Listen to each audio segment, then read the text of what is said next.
രാജേന്ദ്രത്തിലേക്ക് സ്വാഗതം. ആദ്യം പ്രധാന വാർത്തകൾ. തുർക്കി കമ്പനി സെലബിയെ പുറത്താക്കണമെന്ന ആവശ്യം ശക്തം. ഇന്ത്യൻ വിമാനത്താവളങ്ങളിൽ ഉണ്ടാക്കിയ കരാർ കേന്ദ്രം പിൻവലിക്കണം. 10 ദിവസത്തിനകം കമ്പനിയെ മാറ്റണമെന്ന് ശിവസേന. ജനം ബിഗ് ബ്രേക്കിംഗ്.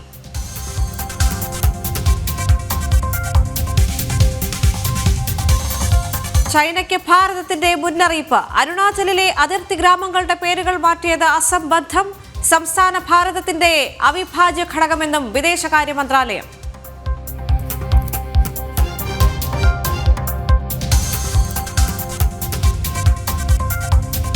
രാഷ്ട്രപതിയെ കണ്ട സൈന്യ തലവന്മാർ. ഓപ്പറേഷൻ സിന്ദൂറും സൈനിക നടപടികളും ധരിപ്പിച്ചു. പാക് പിടിയിലായ BSF ജവാൻ 21 ദിവസത്തിന് ശേഷം തിരികെ ഭാരതത്തിൽ. തന്റെ സിന്ദൂരത്തെ തിരികെ എത്തിച്ചെന്ന ഭാര്യ.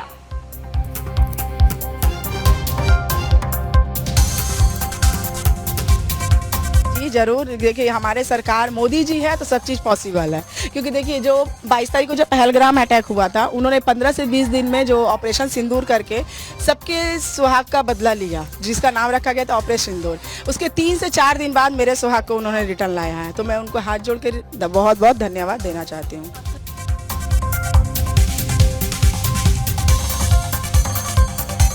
പ്രതിരോധ സേനയ്ക്ക് കരുത്തായി ഇനി ഭാർഗവാസ്ത്ര കൂടി. ഡ്രോൺ പ്രതിരോധ സംവിധാനം വിജയകരമായി പരീക്ഷിച്ചു. ചെറിയ ഡ്രോണുകൾ വരെ തിരിച്ചറിയാനാകും, തകർക്കാനുമാകും.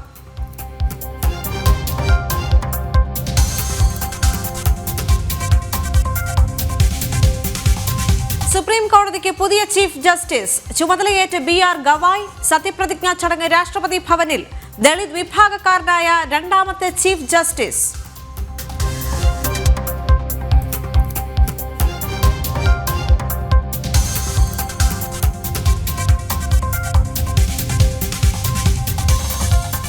റിപ്പോർട്ടുകളിലേക്ക് എത്തുമ്പോൾ, ഭാരതത്തിലെ പ്രമുഖ വിമാനത്താവളങ്ങളുടെ എല്ലാം ഗ്രൗണ്ട് ഹാൻഡ്ലിംഗും കാർഗോയും കൈകാര്യം ചെയ്യുന്നത് ഒരു തുർക്കി കമ്പനിയാണ്. കമ്പനിയുടെ പേര് സെലബി. ഭാരതത്തിനെതിരെയുള്ള സൈനിക ഇടപെടലിൽ പാകിസ്ഥാനെ സഹായിച്ച തുർക്കിയിലെ ഒരു സ്ഥാപനം. തന്ത്രപ്രധാനമായ ചുമതലയിൽ തുടരുന്നത് ദേശസുരക്ഷയെ ഹാനികരമായി ബാധിക്കുമെന്നതിനാൽ സെലബിയുമായുള്ള കരാർ കേന്ദ്ര സർക്കാർ അവസാനിപ്പിക്കണമെന്ന ആവശ്യം ശക്തമാകുന്നു. മുംബൈ വിമാനത്താവളത്തിൽ നിന്നും 10 ദിവസത്തിനകം സെലബിയെ മാറ്റണമെന്ന ശിവസേന അന്ത്യശാസനം നൽകി. ജനം ബിഗ് ബ്രേക്കിംഗ്.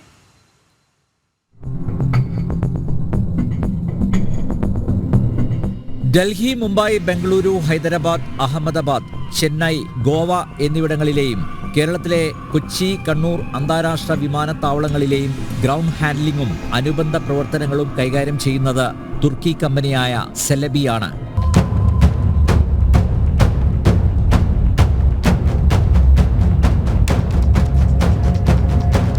കേന്ദ്രത്തിൽ കോൺഗ്രസ് അധികാരത്തിലിരിക്കുമ്പോഴാണ് വിമാനത്താവളങ്ങളുടെ ഗ്രൗണ്ട് ഹാൻഡ്ലിംഗ് സെലബിയുടെ കൈകളിലെത്തുന്നത്. ഭാരതത്തിൽ 7800 ജീവനക്കാരുള്ള ഈ സ്ഥാപനം മൊത്തം 58,000 ഫ്ലൈറ്റുകളും 5,40,000 ടൺ കാർഗോയും കൈകാര്യം ചെയ്യുന്നുണ്ട്. ഭാരതത്തിൽ സ്ഥാപനത്തിന്റെ ഓഫീസ് രജിസ്റ്റർ ചെയ്ത ശേഷം പടിപടിയായുള്ള വികസനമാണ് സെലബിക്കുണ്ടായത്. ഭാരതത്തിനെതിരെയുള്ള സൈനിക നടപടിയിൽ പാകിസ്ഥാന് തുർക്കി പ്രത്യക്ഷ സഹായവുമായി രംഗത്തെത്തിയതിന്റെ പശ്ചാത്തലത്തിൽ തന്ത്രപ്രധാനമായ ചുമതലയിൽ ഒരു തുർക്കി സ്ഥാപനം തുടരുന്നത് രാജ്യസുരക്ഷയ്ക്ക് ഭീഷണിയാണെന്ന ആക്ഷേപം ഉയർന്നിട്ടുണ്ട്. ഭാരതത്തിനകത്തെ അതീവ സുരക്ഷാ പ്രാധാന്യമുള്ള വിവരങ്ങൾ ശത്രുരാജ്യത്തിന് ചോർത്തിക്കൊടുക്കാൻ സെലബിയുടെ സാന്നിധ്യം ഉപകരിക്കുമെന്ന ആശങ്ക നിലനിൽക്കുന്നു. ഭാരതവും പാകിസ്ഥാനും തമ്മിലുള്ള സംഘർഷത്തിൽ തുർക്കി സ്വീകരിച്ച നിലപാട് നമ്മുടെ രാജ്യത്തിനെതിരായതിനാൽ സെലബിയുമായുള്ള കരാർ ഉടൻ റദ്ദാക്കണമെന്നാണ് ആവശ്യം. മുംബൈ അന്താരാഷ്ട്ര വിമാനത്താവളത്തിൽ നിന്നും തുർക്കി കമ്പനിയായ സെലബിയെ 10 ദിവസത്തിനകം പുറത്താക്കിയില്ലെങ്കിൽ 10,000ങ്ങളെ അണിനിരത്തിയുള്ള പ്രക്ഷോഭം ആരംഭിക്കുമെന്ന് ശിവസേന അന്ത്യശാസനം നൽകിയിട്ടുണ്ട്. അതിനിടെ തുർക്കിയുടെ ഭാരതവിരുദ്ധ നിലപാടിൽ പ്രതിഷേധിച്ച് ഹിന്ദുസ്ഥാൻ ഷിപ്പ്യാർഡ് തുർക്കി സ്ഥാപനങ്ങളുമായുള്ള നാവിക പദ്ധതികളുടെ കരാറുകൾ റദ്ദാക്കി. ഗോവ വില്ലാസ് തുർക്കി പൗരന്മാർക്ക് താമസ സൗകര്യം നൽകില്ലെന്ന് വ്യക്തമാക്കിയിട്ടുണ്ട്. ഇക്സിഗോ, ചൈന, തുർക്കി, അസർബൈജാൻ തുടങ്ങിയ രാജ്യങ്ങളിൽ നിന്നുള്ള വിമാനയാത്രാ ഹോട്ടൽ ബുക്കിംഗുകൾ പൂർണ്ണമായും നിർത്തലാക്കി. പിക്യുവ ട്രെയിലും തുർക്കി, അസർബൈജാൻ എന്നിവിടങ്ങളിലേക്കുള്ള ബുക്കിംഗുകൾ നിർത്തിവെച്ചു. അനിൽ നമ്പ്യാർ, ന്യൂസ് ഡെസ്ക്, ജനം. ഓപ്പറേഷൻ സിന്ദൂറിലൂടെ ഒരിക്കലും മറക്കാനാവാത്ത തിരിച്ചടി നൽകിയ ഭാരത സേനയ്ക്ക് അഭിവാദ്യമർപ്പിക്കാൻ വിമുക്ത ഭട കൂട്ടായ്മ. പാളയം യുദ്ധസ്മാരകത്തിൽ പുഷ്പചക്രം സമർപ്പിച്ചും മെഴുകുതിരികൾ തെളിയിച്ചും മൗന പ്രാർത്ഥന നടത്തുന്നു. തത്സമയത്തിലേക്ക്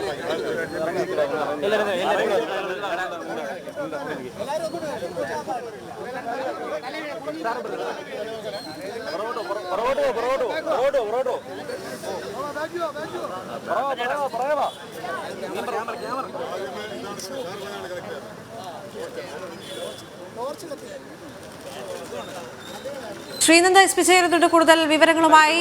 ശ്രീനന്ദ, ഇപ്പോൾ അവിടെ ഓപ്പറേഷൻ സിന്ദൂറിലൂടെ ഒരിക്കലും മറക്കാനാകാത്ത തിരിച്ചടി പാകിസ്ഥാന് നൽകിയ ഭാരത സേനയ്ക്ക് അഭിവാദ്യം അർപ്പിക്കാനുള്ള വിമുക്ത ഭട കൂട്ടായ്മയുടെ പുഷ്പചക്രം സമർപ്പിക്കലും മെഴുകുതിരി കത്തിക്കലും നടക്കുകയാണ്. അവിടെ നിന്ന് ലഭിക്കുന്ന ഏറ്റവും പുതിയ വിവരങ്ങൾ എന്തൊക്കെയാണ്? തീർച്ചയായിട്ടും ദീപിക, ഇപ്പോൾ മൗന പ്രാർത്ഥനയ്ക്ക് ശേഷമാണ് വിമുക്ത ഭടന്മാരുടെ സംഘടന ഇവിടെ മെഴുകുതിരി കത്തിക്കും, അതുപോലെ തന്നെ ഫോണിലെ ഫ്ലാഷ് ലൈറ്റ് ഓണാക്കിക്കൊണ്ട് വീരചക്രം അർപ്പിച്ചുകൊണ്ടും ഭടന്മാർക്ക് വീരമൃത്യു വരിച്ച ഭടന്മാരുടെ ഒരു അവരുടെ ഓർമ്മയ്ക്കായി സൈന്യം വീരചക്രം അർപ്പിക്കുന്ന ദൃശ്യങ്ങളാണ് ഇപ്പോൾ നമ്മൾ കാണുന്നത്. അവർ ഫോണിലെ ടോർച്ച് ലൈറ്റുകൾ ഉപയോഗിച്ചും അതുപോലെ തന്നെ മെഴുകുതിരി വെട്ടം വെച്ചും ഈ ഒരു നിരപരാധികളായ സൈനികർ വീരമൃത്യു വരിച്ച സൈനികർക്ക് അന്തിമോപചാരം അർപ്പിക്കുന്ന അല്ലെങ്കിൽ അവരുടെ ആ ഓർമ്മയിൽ അലിഞ്ഞു ചേരുന്ന ഒരു നിമിഷമാണ് ഇപ്പോൾ നമുക്കിവിടെ കാണാൻ സാധിക്കുന്നത്. ദേവിക, ശരി, ഓപ്പറേഷൻ സിന്ദൂറിലൂടെ ഒരിക്കലും മറക്കാനാകാത്ത അല്ലെങ്കിൽ കനത്ത തിരിച്ചടി നൽകിയ ഭാരത സേനയ്ക്ക് അഭിവാദ്യം അർപ്പിച്ചുകൊണ്ട് വിമുക്ത ഭടന്മാരുടെ കൂട്ടായ്മയാണ് പാളയം യുദ്ധസ്മാരകത്തിൽ പുഷ്പചക്രം സമർപ്പിച്ചും മെഴുകുതിരി തെളിയിച്ചും മൗന പ്രാർത്ഥന നടത്തുന്നത്. തത്സമയ ദൃശ്യങ്ങളാണ് പ്രേക്ഷകർ കണ്ടുകൊണ്ടിരിക്കുന്നത്.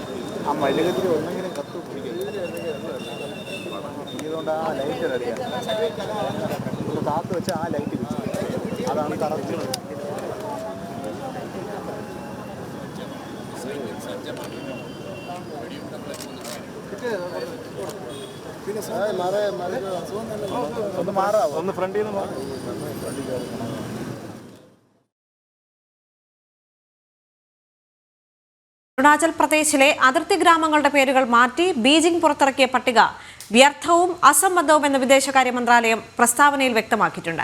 അരുണാചൽ ഭാരതത്തിന്റെ അവിഭാജ്യ ഘടകമാണ്, അതിൽ ചൈനയ്ക്ക് ഒരു അവകാശവുമില്ലെന്നും വിദേശകാര്യ മന്ത്രാലയം വ്യക്തമാക്കി. ഇതിനിടെ വ്യാജ വാർത്ത പ്രചരിപ്പിച്ച ഗ്ലോബൽ ടൈംസിന്റെ എക്സ് അക്കൗണ്ടിന് രാജ്യത്ത് വിലക്കേർപ്പെടുത്തി. അരുണാചൽ പ്രദേശിലെ അതിർത്തി ഗ്രാമങ്ങളുടെ പേരുകളാണ് ചൈന മാറ്റിയത്. കഴിഞ്ഞ വർഷം ഏപ്രിൽ മാസത്തിലും ഗ്രാമങ്ങളുടെ പേരുകൾ ബീജിംഗ് മാറ്റിയിരുന്നു. എന്നാൽ ചൈനീസ് നീക്കത്തെ ശക്തമായ ഭാഷയിൽ വിമർശിച്ച് ഭാരതം രംഗത്തെത്തി. അരുണാചൽ പ്രദേശ് ഇന്നലെയും ഇന്നും നാളെയും ഭാരതത്തിന്റെ അവിഭാജ്യ ഘടകമായി തുടരുമെന്ന് വിദേശകാര്യ മന്ത്രാലയം വ്യക്തമാക്കി. അധിനിവേശത്തിലൂടെ ചൈന പിടിച്ചെടുത്ത ടിബറ്റിന്റെ ഭാഗമാണ് അരുണാചൽ പ്രദേശ് എന്നാണ് ബെയ്ജിംഗിന്റെ വാദം. അടുത്തിടെ പാകിസ്ഥാൻ ഭാരതത്തിലേക്ക് തൊടുത്തുവിട്ട മിസൈലുകളിൽ ഒരെണ്ണം ചൈനീസ് നിർമ്മിതിയാണെന്ന് സൈന്യം സ്ഥിരീകരിച്ചിരുന്നു. പാകിസ്ഥാൻ ഇറക്കുമതി ചെയ്യുന്ന ആയുധങ്ങളുടെ 81% ചൈനയിൽ നിന്നാണ്. ഭാരതവും പാകിസ്ഥാനും തമ്മിലുള്ള ബന്ധം വഷളായി തുടരുന്നതിനിടയിലാണ് ചൈനീസ് പ്രകോപനം എന്നതും ശ്രദ്ധേയമായി. ജനം, ഡൽഹി. ഓപ്പറേഷൻ സിന്ദൂറിന് കേന്ദ്ര മന്ത്രിസഭയുടെ അഭിനന്ദനം. പാകിസ്ഥാനുമായി വെടിനിർത്തലിന് ശേഷമുള്ള ആദ്യ കേന്ദ്ര മന്ത്രിസഭാ യോഗമാണ് ഇന്ന് നടന്നത്. പ്രത്യേക പ്രമേയവും മന്ത്രിസഭ പാസാക്കിയിട്ടുണ്ട്. അതിനിടെ കര, നാവിക, വ്യോമസേനാ മേധാവികൾ ഓപ്പറേഷൻ സിന്ദൂർ സംബന്ധിച്ച കാര്യങ്ങൾ രാഷ്ട്രപതിയെ ധരിപ്പിച്ചു. പ്രധാനമന്ത്രി നരേന്ദ്രമോദിയുടെ അധ്യക്ഷതയിലാണ് മന്ത്രിസഭയുടെ സുരക്ഷാ സമിതി യോഗം ചേർന്നത്. ദേശീയ സുരക്ഷാ ഉപദേഷ്ടാവ് അജിത് ഡോവൽ അതിർത്തിയിലെ സാഹചര്യം ധരിപ്പിച്ചു. വെടിനിർത്തൽ കരാറിന് ശേഷമുള്ള അന്തരീക്ഷവും നിയന്ത്രണ രേഖയിലെയും രാജ്യാന്തര അതിർത്തിയിലെയും സേനാവിന്യാസവും ചർച്ചയായി. കശ്മീരിൽ സൈന്യത്തിന്റെ നേതൃത്വത്തിൽ നടക്കുന്ന ഭീകരവിരുദ്ധ വേട്ടയും ചർച്ച ചെയ്തു. പ്രധാനമന്ത്രിയുടെ വസതിയിൽ ചേർന്ന കേന്ദ്രമന്ത്രിസഭാ യോഗം ഓപ്പറേഷൻ സിന്ദൂരിനെ അഭിനന്ദിച്ചു. സൈന്യത്തിന് അഭിവാദ്യം അർപ്പിച്ച യോഗം പ്രത്യേക പ്രമേയം പാസാക്കി. ഓപ്പറേഷൻ സിന്ദൂരിൽ ആധുനിക സാങ്കേതിക വിദ്യകൾ നിർണായക പങ്കുവഹിച്ചെന്ന് കേന്ദ്ര IT വകുപ്പ് മന്ത്രി അശ്വനി വൈഷ്ണവ് പ്രതികരിച്ചു. ഭാരതത്തിന്റെ പ്രതിരോധത്തിൽ അത് വ്യക്തമായെന്ന് മന്ത്രിസഭാ യോഗത്തിന്റെ തീരുമാനങ്ങൾ വിശദീകരിച്ചുകൊണ്ട് അശ്വനി വൈഷ്ണവ് പറഞ്ഞു.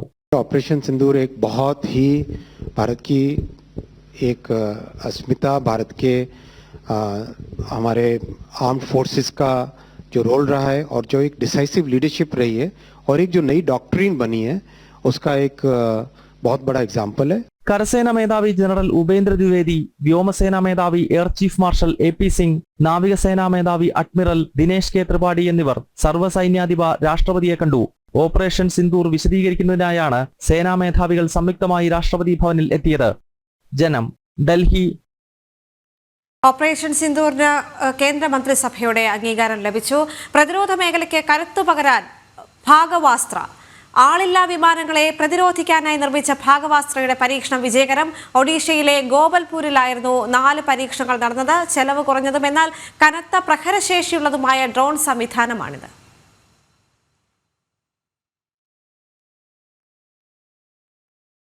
ഓപ്പറേഷൻ സിന്ദൂറിന് പിന്നാലെ ഭാരതത്തിന്റെ ബ്രഹ്മോസ് മിസൈലിനോടുള്ള പ്രിയമേറുന്നു. മിസൈൽ വാങ്ങുന്നതിൽ താൽപര്യം പ്രകടിപ്പിച്ച് കൂടുതൽ രാജ്യങ്ങൾ ഭാരതത്തെ സമീപിക്കുന്നതായി റിപ്പോർട്ടുണ്ട്. Vietnam, Indonesia, Malaysia, Thailand, Singapore, Argentina, Saudi Arabia, UAE, Qatar തുടങ്ങിയ വിവിധ രാജ്യങ്ങൾ താൽപര്യം പ്രകടിപ്പിച്ചതായാണ് സൂചന. ഭാരതത്തിന്റെ പ്രതിരോധ മേഖലയുടെ നട്ടെല്ലാണ് ബ്രഹ്മോസ് മിസൈലുകൾ. 2007 മുതൽ സേനയുടെ ഭാഗമാണ് തദ്ദേശീയമായി വികസിപ്പിച്ച ബ്രഹ്മോസ്. അബദ്ധത്തിൽ അതിർത്തി കടന്നതിന് പാക് സൈന്യം കസ്റ്റഡിയിലെടുത്ത BSF ജവാൻ പൂർണം കുമാർ സാഹുവിനെ മോചിപ്പിച്ചു.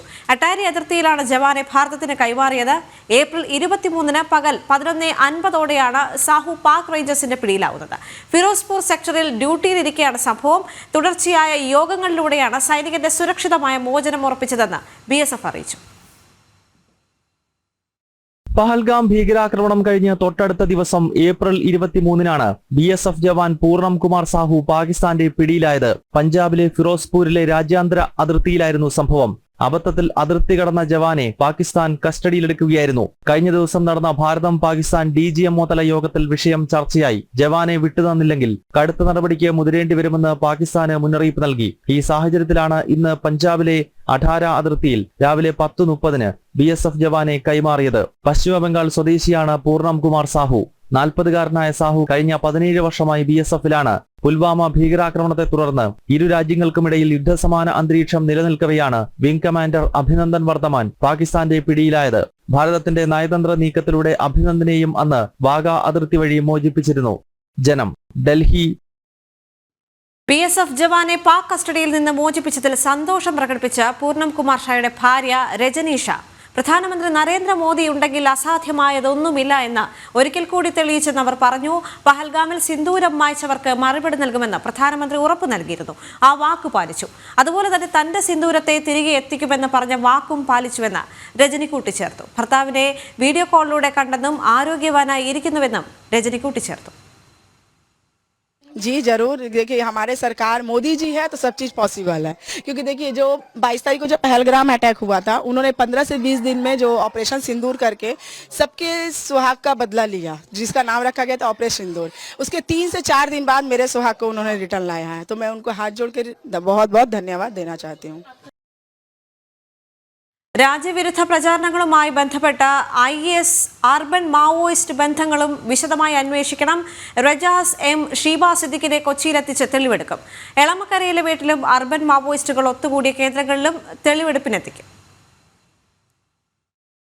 പഹൽഗാമിലെ ഭീകരവാദികളുടെ വീടുകൾ തകർത്തപ്പോൾ റജാസിന്റെ നേതൃത്വത്തിൽ കൊച്ചിയിൽ പ്രതിഷേധിച്ചിരുന്നു.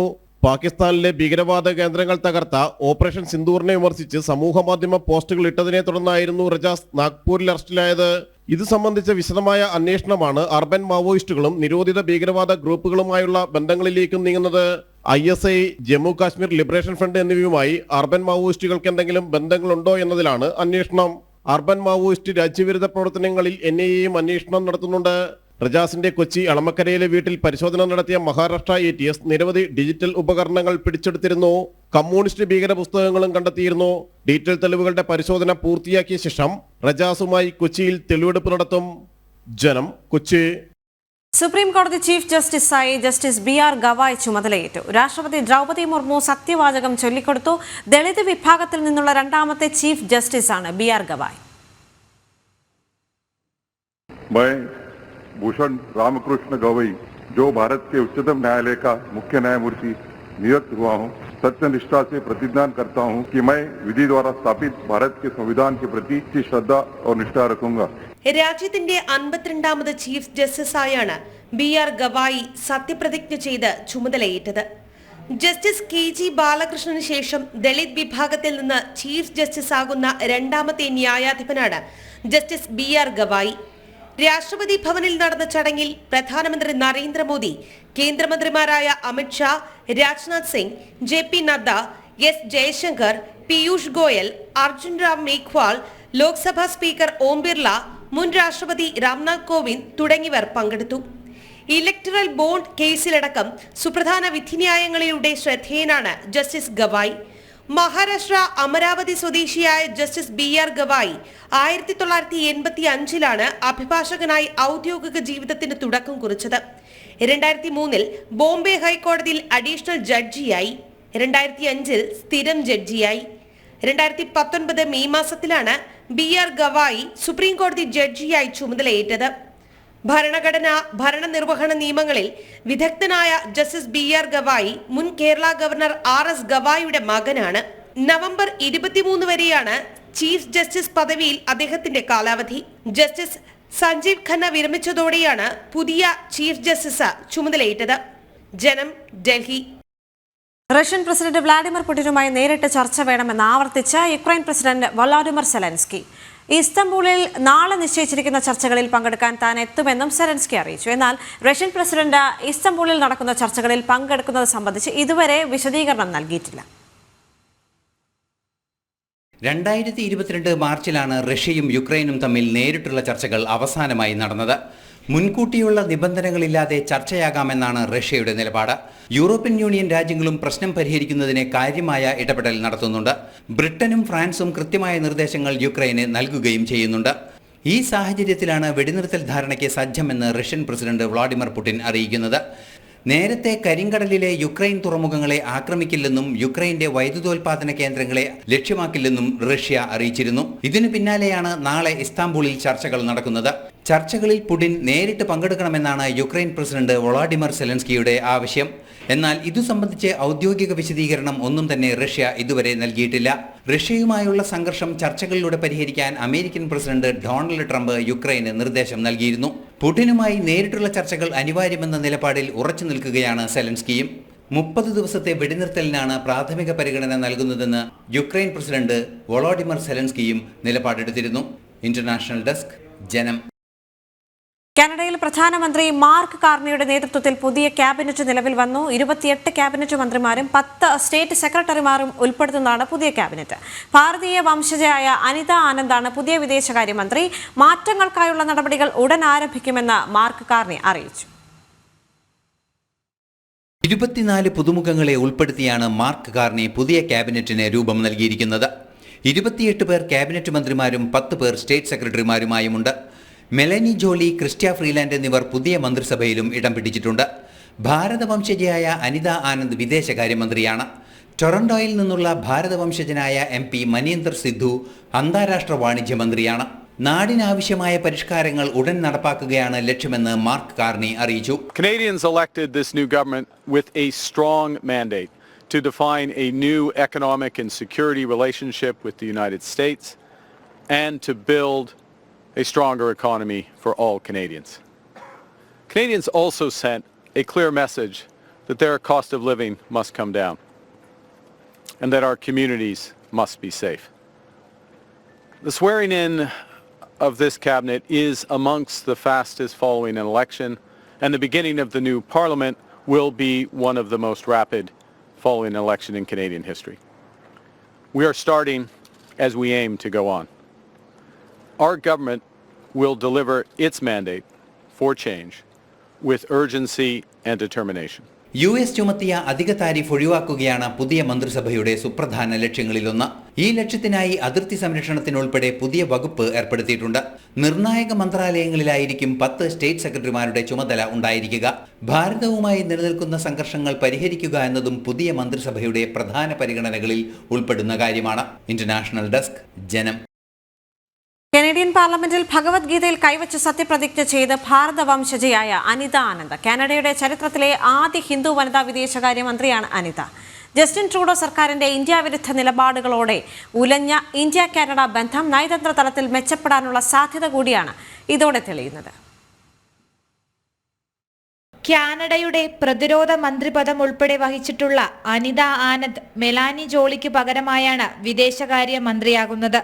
ഹൗസ് ഓഫ് കോമൺസിൽ ഓക്കില്ലെ ഈസ്റ്റിനെയാണ് അനിത ആനന്ദ് പ്രതിനിധീകരിക്കുന്നത്. ഭഗവത്ഗീതയെ കൂട്ടുപിടിച്ചായിരുന്നു 2019 കാനഡയുടെ ഫെഡറൽ മന്ത്രിസഭയിലേക്കുള്ള കന്നി പ്രവേശനം. അന്ന് കനേഡിയൻ മന്ത്രിപദത്തിലെത്തുന്ന ആദ്യ ഹിന്ദുവായിരുന്നു അനിത ആനന്ദ്. സുരക്ഷിതവും സുസ്ഥിരവുമായ ലോകം സൃഷ്ടിക്കുന്നതിൽ മാർക്ക് കാർണി സർക്കാരിനൊപ്പം പ്രവർത്തിക്കാൻ സാധിക്കുന്നതിൽ സന്തോഷമുണ്ടെന്ന് അനിത ആനന്ദ് പറഞ്ഞു. I, Indira Anita Anand, do solemnly and sincerely promise and swear that I will truly and faithfully and to the best of my skill and knowledge execute the powers and trusts reposed in me as Minister of Foreign Affairs. ഭാരതീയരായ doctor ദമ്പതികളുടെ മകളായി 1967 May 20 അനിതയുടെ ജനനം. 1960കളുടെ തുടക്കത്തിലാണ് അനിത ആനന്ദിന്റെ കുടുംബം ഇന്ത്യയിൽ നിന്ന് കാനഡയിലേക്ക് കുടിയേറിയത്. അനിതയുടെ പിതാവ് തമിഴ്നാട് സ്വദേശിയും മാതാവ് പഞ്ചാബ് സ്വദേശിനിയുമാണ്. ഭാരതത്തിന്റെ അഖണ്ഡതയ്ക്കും സുരക്ഷയ്ക്കും നേരെ പലതവണ പരസ്യ ഭീഷണി ഉയർത്തിയ ഖലിസ്ഥാനികൾക്ക് അനുകൂലമായ നിലപാടായിരുന്നു നേരത്തെ ജസ്റ്റിൻ ട്രൂഡോ സർക്കാർ പുലർത്തിയിരുന്നത്. ഇരു രാജ്യങ്ങളും തമ്മിലുള്ള നയതന്ത്ര പോരിലേക്കും ഇത് എത്തിച്ചിരുന്നു. അനിത വിദേശകാര്യ വകുപ്പിന്റെ ചുമതലയിൽ എത്തിയതോടെ സ്ഥിതി മാറുമെന്നാണ് നയതന്ത്ര വിദഗ്ധരുടെ വിലയിരുത്തൽ. ഇന്റർനാഷണൽ ഡെസ്ക്, ജനം. പാകിസ്ഥാനെതിരായ ഭാരതത്തിന്റെ വിജയമധുരവുമായി ഉത്തർപ്രദേശിൽ പിറന്നത് 17 സിന്ദൂരങ്ങൾ. യുപിയിലെ ഖുഷിനഗറിൽ ജനിച്ച പെൺകുഞ്ഞുങ്ങൾക്കാണ് ഭാരത സേനയോടുള്ള ആദരസൂചകമായി സിന്ദൂർ എന്ന് പേരിട്ടത്. ഓപ്പറേഷൻ സിന്ദൂർ ജനങ്ങൾ ഏറ്റെടുത്തതിന്റെ തെളിവാണ് ഈ കുഞ്ഞുങ്ങൾ.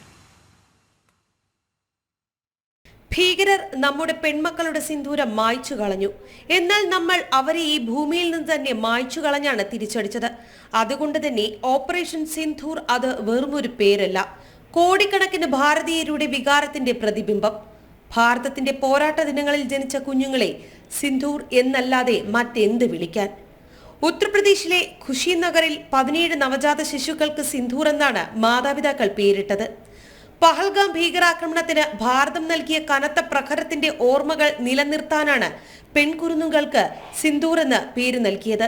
भारत सरकार के द्वारा चलाया गया ऑपरेशन सिंदूर से प्रेरित होकर मैं अपने बच्ची का नाम सिंदूर रखा है. भारत और पाकिस्तान की लड़ाई होते हुए अपने भारत सरकार के द्वारा नाम सिंदूर रखा गया है, इसलिए अपनी बच्ची का नाम भी सिंदूर रखे हैं. ഉത്തർപ്രദേശിലെ ഖുഷിനഗർ മെഡിക്കൽ കോളേജ് ആശുപത്രിയിൽ മെയ് 10, 11 തീയതികളിൽ ജനിച്ച കുഞ്ഞുങ്ങൾക്കാണ് ഭാരത സേനയോടുള്ള ആദര സൂചകമായി ഈ പേര് നൽകിയത് എന്ന് आशुपत्रि अधिकृतर പറഞ്ഞു. के उपलक्ष्य में कुछ माओं ने अपनी बेटी का जो जन्म हुआ 7 से लेकर 12 तक के जो माँ तो उन्हीं का नाम रखे, जिससे हम लोग जो भारत सरकार प्रेरित हो सके और उनको बल मिल सके. ദേശീയതയുടെയും ഐക്യത്തിന്റെയും ചിഹ്നമായി മാറുകയാണിപ്പോൾ സിന്ദൂരം. പഹൽഗാമിൽ 26 പേരുടെ ജീവനെടുത്ത് സ്ത്രീകളുടെ സിന്ദൂരം മായ്ച്ചവർ ഒരിക്കലും ഓർത്തില്ല നൂറുകണക്കിന് സിന്ദൂരങ്ങൾ ഭാരതത്തിൽ പിറവിയെടുക്കുമെന്ന്. ന്യൂസ് ഡെസ്ക്, ജനം. ഇടവേളയ്ക്ക് ശേഷം ജനം ഡിബേറ്റ് കാണാം. നമസ്തേ.